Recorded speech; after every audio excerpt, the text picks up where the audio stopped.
and welcome to Take Two, the programme that takes a second look at the big issues. I'm Roy Hunter. Today we have Barbara Jacobson in the studio. Barb is an expert on welfare reform in the interest of the people. In other words, a citizen's wage. But first, here are some news shorts. Banks are no longer just financing the rest of the economy, they're actually buying it up and inventing bigger, bolder and scarier scams than ever before. Writing in Rolling Stone magazine, journalist and anti-bank campaigner Matt Taibbi has come to the conclusion after identifying a new bombshell scam by the big banks.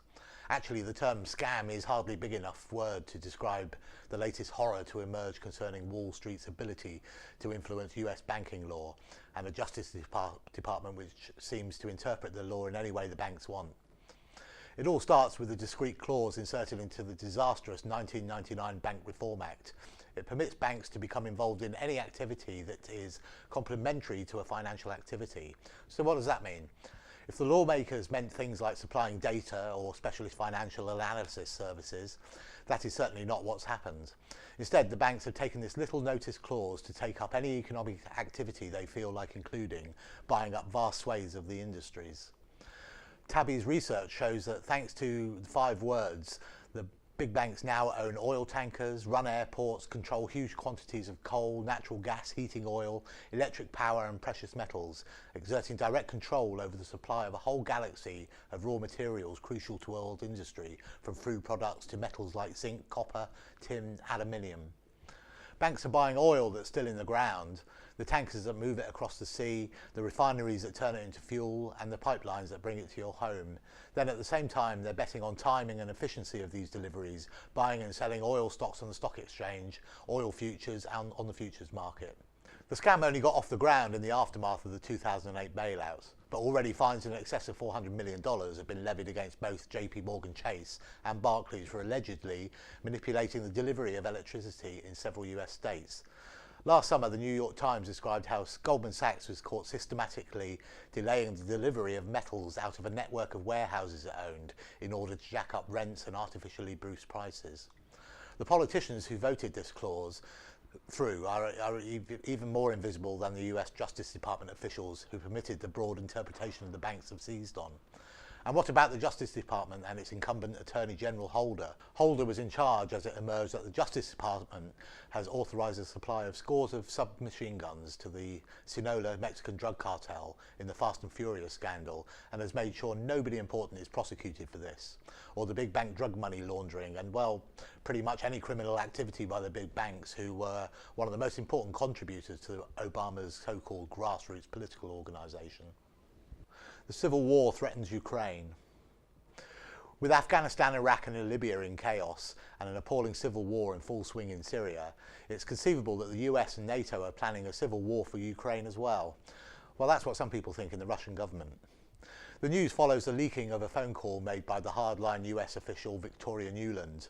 In it, Nuland and the US ambassador to Ukraine discussed their manipulations of Ukraine's affairs, and in particular how to cooperate with the crypto-fascist leader Oleg Taniboch, without the deal becoming too obvious. Nuland was appointed by the Obama White House with responsibility for Eastern Europe, even though she was one of the key members of Vice President Dick Cheney's team. Obama's Democrat base would presumably be horrified to think that he has appointed a Bush-Cheney official with a brief to destabilise Ukraine, but thanks to the US media, they mostly don't know about this. Top Russian officials seem to think things are further advanced than just diplomatic meddling. Reuters news service reports that Sergei Glasev has accused US agents of giving $20 million a week for arms and other help to the opposition and rebels in Kiev. They quote him as saying, "There is information that within the grounds of the American embassy, there is training for fighters, that they're arming them," Glasev said. According to Reuters, the US embassy declined comment. This may be highly significant. Reuters are a UK-based world-renowned news service, normally regarded as friendly. The fact that the US would not deny that they were arming potential terrorists when they asked a friendly news service suggests that the claim is true, and they fear the Russians would have evidence to back it up. Meanwhile, on the streets, the first murders of police are being reported, possibly part of the same escalation process that the Syrian government claims they were the victim of in the build-up to Western-backed insurrection there. Glasev also accused the West of blackmailing Ukrainian President Yanukovych, and the country's wealthy oligarchs are threatening to seize back their extensive foreign assets and blacklist them from travelling. And tonight we have with us Barbara Jacobson from Basic Income UK. And you, I believe, are looking at the European Citizens Initiative, the basic income for European citizens. Is that correct? Yes, well, that's what we formed to support. The European Citizens Initiative for unconditional basic income, unfortunately, ended on the 14th of January. Right. But of this year? Yeah, this year. It ran for about a year. Yeah. But yeah, but we carry on. You know, and we've Sure. had it's the whole thing kind of just generated interest and raised awareness, Okay. and so we're trying to carry on with that too. So would you like to outline for us the basics of it, the basic principles? Well, unconditional basic income would be a payment made to everybody, regardless of whether they worked, regardless of what their other income might be, and the idea really is to give everyone a kind of solid base from which then they can live their lives. At the moment, I don't know how much you're aware of what's going on with the benefit system here, but it's getting more and more conditional. Sure. And I would actually say quite sadistic in the way it's treating people. But in fact, I mean, you know, when people talk about a poverty trap, a lot of that is because people are afraid that if they get a job, if they get a small job, they'll lose their benefits. Yeah. And also, it's very much a hassle to sign on and sign off, isn't it? Absolutely, absolutely. Made very difficult, isn't it? Yes, yeah. Absolutely. So there's a lot of there's the waste of people's time. There's the waste in money, in terms of the bureaucracy, and now, I mean, with workfare and all the different work programs, there's millions being spent on training people to do what? I mean, it's you know, all the reports from it, the work program, are very. You know, that it's really a waste of everyone's time. Sure. So well, it seems to me they are just trying to keep people in a box, really, because at the end of the day, there is no work out there, really, is there, for a lot of people? No, and you know, I mean, you can either have there is a great deal of technological unemployment, but then you know, you've got the other problem, which is that investors are increasingly only investing in assets like property or stocks and shares, or actually even things like derivatives and that sort of thing, which is, nobody knows what they are. You know? So it's basically they're just trying to make money out of money now. I mean, there seems to be very little interest in actually doing anything. So, we have been deindustrialized, haven't we? So very much so, yeah. And all those jobs have gone abroad, and and it does seem to me that we try and demonize because exactly. Because the we government have all these people here. We try and demonize them so that we can justify these policies. Absolutely, you know, the government is basically blaming poor people for a crisis that they had nothing to do with. You know, there was another point that I wanted to make though as well, and I think that unconditional basic income would actually support a lot of small business people. Right. Okay. When you think about how much it takes to actually set up a small enterprise, how much free work goes into that usually. Not just the person. Sure. Not just the head person, but also their family or their friends, trying to support them. It would be a good thing, and as well as also supporting demand. I mean, say with the shops that are starting to close down all over London, they need people to buy their things. I mean, what was really interesting when we went out on the street with leafleting was for the ECI, was that the small traders got it straight away. Yeah, absolutely. It was not just people on the stalls, but also people who actually had their own shops. This does appear to me, because I do think there's a move to eradicate the middle classes, basically, and they want to shift everything towards the corporations, to Tesco's and to Homebase and all this sort. So as far as I'm concerned, they're trying to run down the little businesses and the middle classes. So in a way, I see this as being something the establishment wouldn't enjoy, wouldn't want to back behind. Well, it's this or revolution, I think. I mean, in London, we say, we see the money being pissed up the wall all the time. And so there's nothing about, that there isn't the money around. Especially, and I actually think, London could probably pay for most of the rest of the world for several years, Well, I think Oxfam's recent recent numbers about the 85 the richest piece of people in the world own as much as half of the world's population. That's right. Yeah. I think that tells us that there's enough money That's around, right. isn't there? It's the political will that we lack. Exactly, Yeah. exactly. And and the other thing that basic income the idea of basic income also does, I think, is just completely refuse all the austerity nonsense. Yeah. Because yes, if there's money for basic income, then there's money for everything else as well. Yeah, I mean, we could get into a philosophical discussion of money, what money is, but we probably don't want to go there. So, and what level would this, would you look at this basic income coming in at? I mean, would it? Well, there are various ideas about it. The Citizens Income Trust, which is the major sort of study group and charity about, which has been talking about this for about 25 years or so. They suggest that just by combining the current tax and benefit system, you could pay people at a job seekers allowance rate at the moment at I think that's what, $71.25 a week. Right. And that, although that's not that's not sort of a total basic income the way we would think about it, it would at least be a start where people would have some kind of secure platform. And I have to say, as somebody who works with claimants, just having a secure base, a secure economic base from which you can do other things would make such a huge difference. So. Yeah. And that would encourage people to go out and find smaller jobs, wouldn't it? It would, and it would also, allow them to fight for better working conditions and better wages in the jobs that nobody else wants to do. That's the other thing that people don't really think about. That there are a lot of. It's almost like the more useful your job is, the less you get paid, and the less useful it is, the more you get paid. When you sort of think of, I don't know, insurance.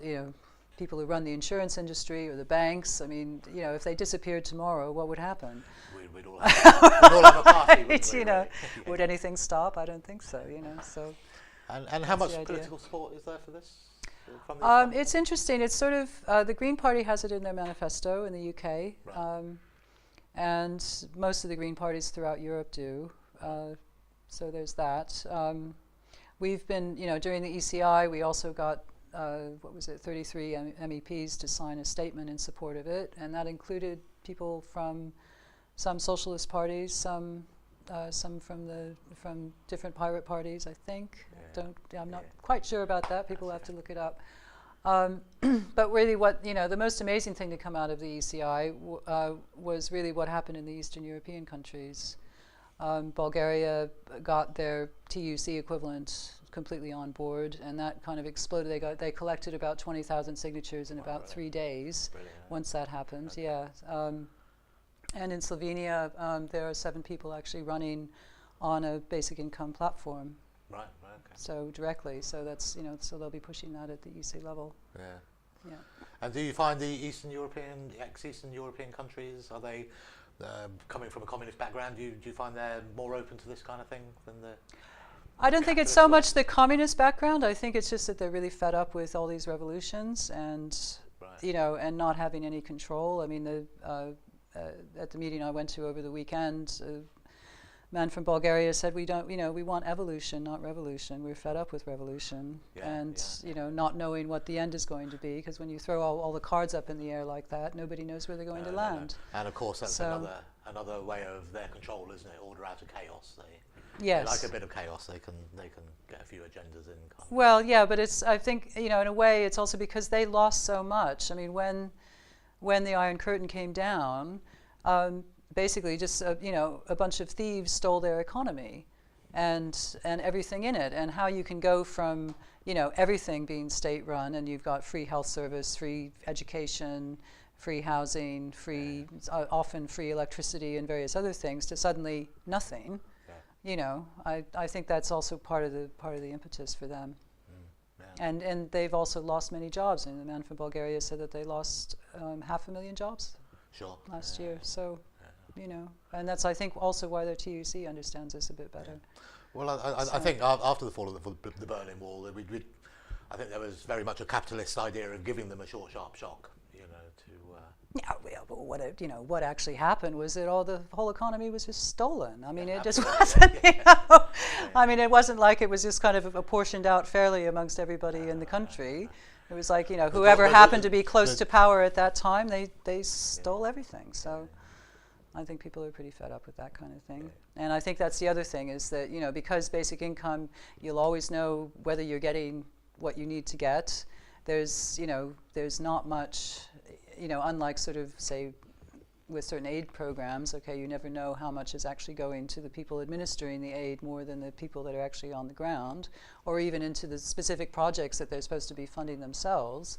This is a way that, people in those situations can decide for themselves how to spend that money. And sometimes, in the pilot projects that happened in India and Namibia, people actually pooled their money to get certain common resources together. In Namibia, they wanted a post office, and that's not something that any NGO ever thought of. All right. No.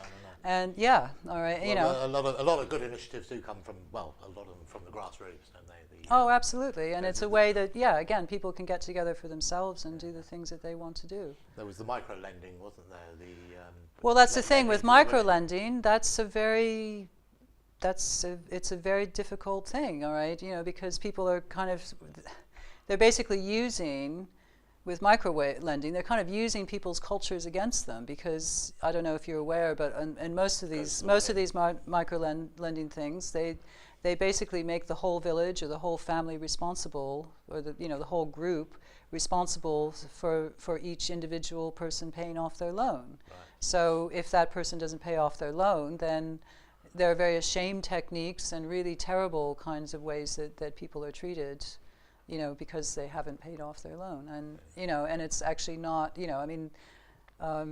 Grameen Bank has been going in, with microlending in Bangladesh for 20 years now or something? And are we seeing so much prosperity in Bangladesh? No, I don't think so, and then of course there's the whole issue of interest on top of that. So no, I think there's no reason why people shouldn't just be paid and forget about it. I mean, And so, are you hopeful for the future for this country? I am very, yes, yeah. It does seem to be growing. It does seem to be. It's definitely growing. It's been growing. There's been an explosion of interest on the web and all, a lot of mainstream newspapers. There were several articles in the Financial Times, a couple articles in the Economist. Very good article in the UK, in the US. I mean, there's been the Boston Globe, the Washington Post, New York Times has covered it in the last year. So yeah, I mean, I think there is the section of the elite which still has their brains in working order. I think are finally kind of realizing that there has to be some kind of redistribution. Yeah. And this would be a good way to do it. It would be very difficult to be corrupt in this system. Yeah. And people would, people would just know where they stand. I mean, I think at the moment it's really about insecurity as much as poverty. Just the constant stress of not knowing, where the next meal is going to come from. There was a study came out earlier this year. I can't remember the details of it, but there was it proved that poverty actually impairs your cognitive functions. Exactly. All right. It's not that all these. When they talk about sort of antisocial behavior and that sort of thing, or they start to get down on people who've been on benefits for a while, they're just not thinking about how anybody could be in that situation. Anybody, if you're constantly stressed out, if you're constantly worried about money, and this is not just for people on benefits, it's people who have low wage jobs that they, maybe they have to do 2 or 3 jobs just to make ends meet. That kind of stress really occupies your mind, and you're always thinking about, where is the cheapest thing to get that, running around shopping much more than you might normally do, just so that you get the cheapest thing available. Which then leaves your kids unattended. And then it leaves your kids unattended, and then they run around. I mean, this system has just got to change. As part of John McDonnell's People's Parliament series at the House of Commons, there will be a meeting about citizens' income on Tuesday, March 4th. So if people look up People's Parliament and citizens' income, or just Google those 2 things, you'll find it. And it should be quite an interesting meeting. Guy Standing is speaking. He was involved with the pilot projects in India and Namibia. Malcolm Torrey will also be speaking. He's actually director of the Citizens Income Trust. And Natalie Bennett, who's leader of the Green Party, will be speaking. And then there'll be time for a good discussion afterwards. So that'd be great. And how did the pilot projects go in Namibia? Well, very well. You know, when people say people won't work, they definitely disprove that one. Sure, in fact, the fact of the matter, you know, there were a bigger proportion of the population were actually doing more economic work in terms of earning money than they were before. And then presumably as well, there's people doing not economic work but still socially useful work. Well, exactly. You know, and that's the other main argument I feel for basic income is that there is so much that people have to do to keep themselves together and keep their families together and keep society together, which the market simply won't pay for. No. And I would like this in order to support that kind of work. Volunteering, all the stuff that happens on the internet, all the freeware, the free software. This all has to, you know, this all has to be recognized somehow in allowing people to live. And creativity, of course. And creativity, it would absolutely. Set creativity free, and the green arguments. I mean, the thing is, you know, if you know, how can you refuse these jobs doing fracking or working in polluting industries or whatever, unless you've got something to fall back on? Yeah. You know, this whole argument that, well, we need jobs at any price. I think that really has got to change, or else we're, you know, finished as a species.